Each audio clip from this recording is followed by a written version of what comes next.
It finally arrived. After 7 long years. I cannot wait to play it.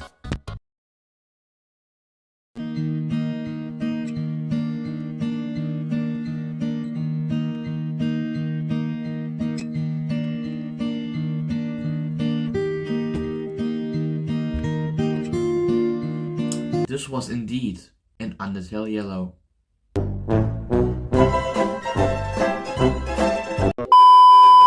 So, Undertale Yellow finally dropped, and of course as a massive Undertale fan, I couldn't resist diving in, since it is a fan prequel of Undertale. So I decided to actually make a review about this game. Now, before we start, I gotta mention that what I'm about to share is solely my take and my opinion on it. Feel free to disagree or agree, it's all cool. Also yes, in the background isn't me playing, but rather other YouTubers, since I couldn't record me playing the game. In the corner it will say who is the playthrough from, and I will also credit them in the description, so check them out. Anyways, let's jump right in. Also, spoiler warning.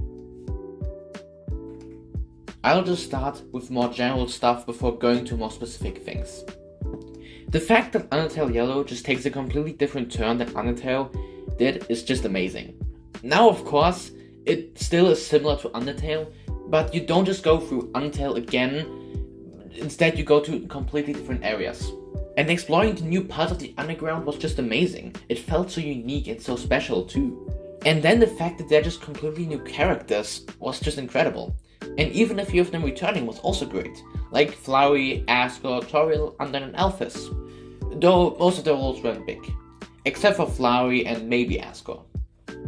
Overall, the game never really felt boring, and I can already assure you this game is amazing, with no question. Anyways, let's go on to the next point. Alright, let's talk about the music. Undeniably, the music in Undertale Yellow is phenomenal.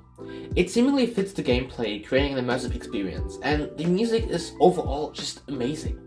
But if we're comparing it to Undertale's soundtrack, well, that's a high bar. You see, Undertale's music not only synchronizes very well with the game, but it's also so outstanding that you will probably catch yourself jamming to it in your spare time. At least that's for me the case. But let's be honest, it is kinda unfair to compare Toby Fox's music in general with anything, because Toby Fox only makes really great music.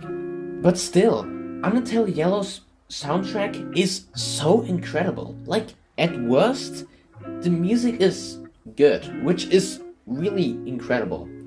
Most of Undertale Yellow's soundtrack, no, all of them, sync really well with the game, but personally, only a handful of them I actually did listen to in my spare time. Examples being Zeroba's theme, Martlet's theme, and Axe's theme. Also, yes, I do know that Undertale Yellow did remix a lot of Undertale songs, but I'm more talking about the original OST. But back on the original OST, I think all of it is great, but there's just some I can't see myself just casually listening to. Like, I cannot see myself just casually listening to Found You to Undertale OST 085. I've listened to this for 10 days now, and it never gets boring. Anyways, let's go on to the graphics. And well, they're undeniably impressive. There's something I noticed though. The graphics seems to be pretty weird sometimes. Like, some areas, like Sujan's grave, have just a lot more detail than others.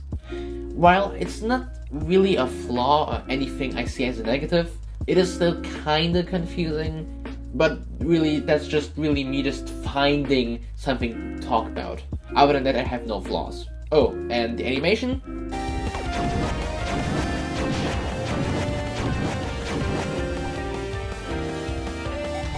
Woo! Do I need to say more? And of course, another aspect where the game is great at is its ability to strike a balance between humor and seriousness. But specifically the humor in this game is spot on. It manages to recreate the essence of Undertale's humor, which I absolutely adore. Now, the seriousness in Undertale Yellow is a bit different. The game primarily delves into serious tone in the Steamworks section, which, considering we learn more about Soroba's past and Shujin and Kaneko, makes kind of sense actually. And yeah, in the genocide route, the game stays serious and creepy almost the entire time, which again makes sense. When it comes to the game's difficulty, I do have a few things to say. Outside of the genocide route, I found Undertale Yellow to be generally easy. Martlet, piece of cake. Delph, first try, although that might make sense considering he is the first boss. Starlo, equally manageable. Now don't get me wrong, not every battle was a walk in the park. The showdown against the Feasty Four was fairly balanced in some aspect, but overall leaned to the easier side.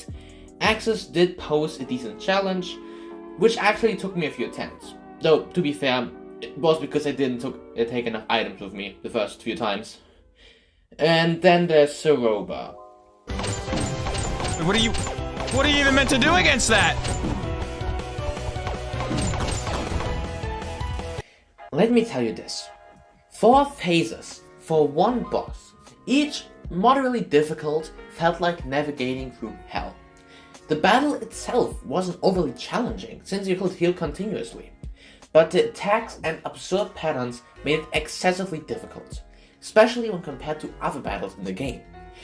Now don't get me wrong, I thought this battle was fantastic. However, it was undeniably over the top in some aspects, which I suppose in a way I kind of appreciated. But in terms of difficulty, the game did feel a bit like this. Well, that was a pretty easy fight. Well, who's next? I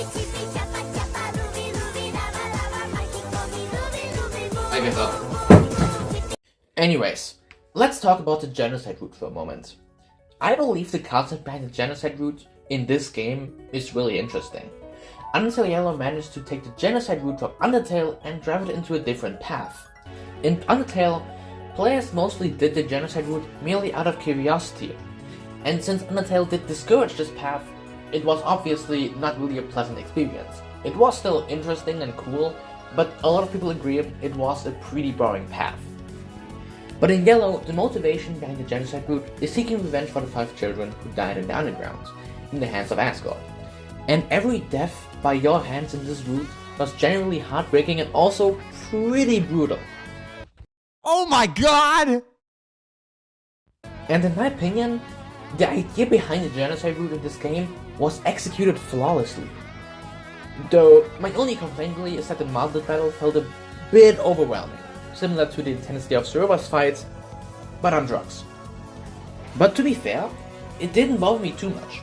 It was similar to Sansa's battle in normal Undertale, where after considerable effort, you eventually get the hang of it. Now I'd like to quickly go upon a few characters. I think Stealth stands out as a pleasant character.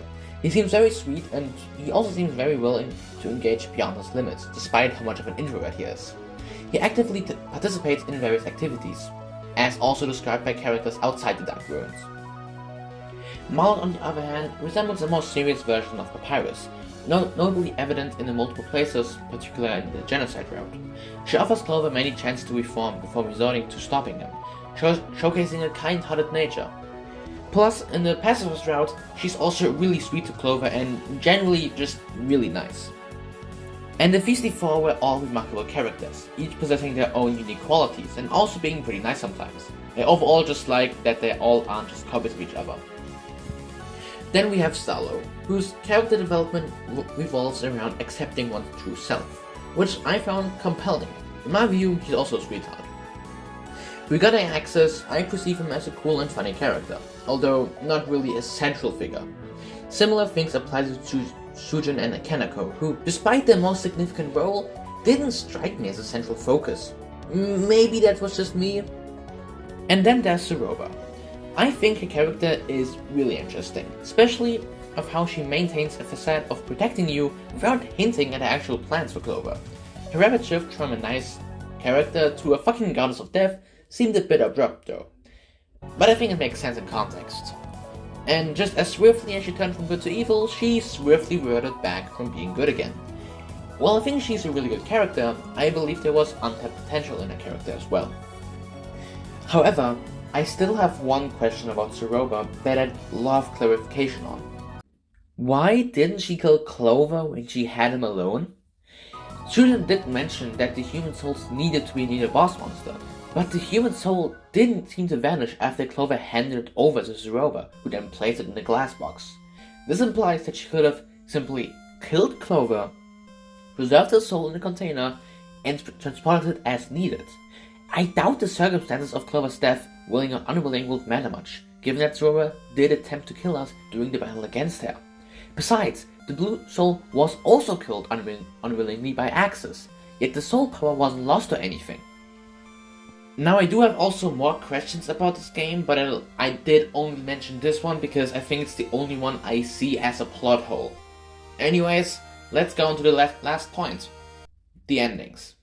Starting with the genocide ending. I think it's really well made, for what it is. It's fascinating how powerful you become, shown by being able to override Flowey's save files and effortlessly defeat Asgore. The ending clearly shows Clover's strong desire to make the monsters face judgment for what they did to the children. Maybe at the end it's about setting them free. I'm not entirely sure. If someone can explain it, please do. But I think overall, it's a perfect ending for what it is. Definitely a 10 out of 10. I also see the neutral ending as perfect. You can achieve it by just not sparing everyone and just taking any path. Like, you can kill Starlo or Axis, just not being a pacifist pretty much. The ending is pretty much like a reset for the game, allowing you to start anew.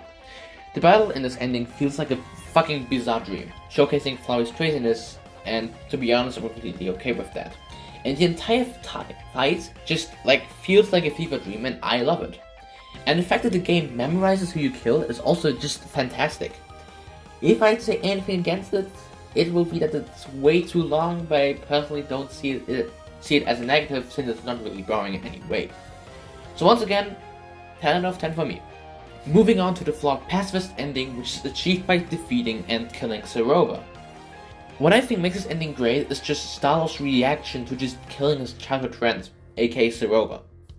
And at the end, you go together with Martlet to pretty much speak to Asgore, who then unfortunately has to kill Clover. Despite me really liking this idea and the concept, I think it's still kinda strange that Asgore doesn't appear during the entire fight, and also that you don't have your turn, despite Clover seeming very mad at Asgore before the fight. Maybe I'm missing something, but still, I think this ending is definitely a 9 out of 10. Now onto the pacifist ending. Well, where do I start?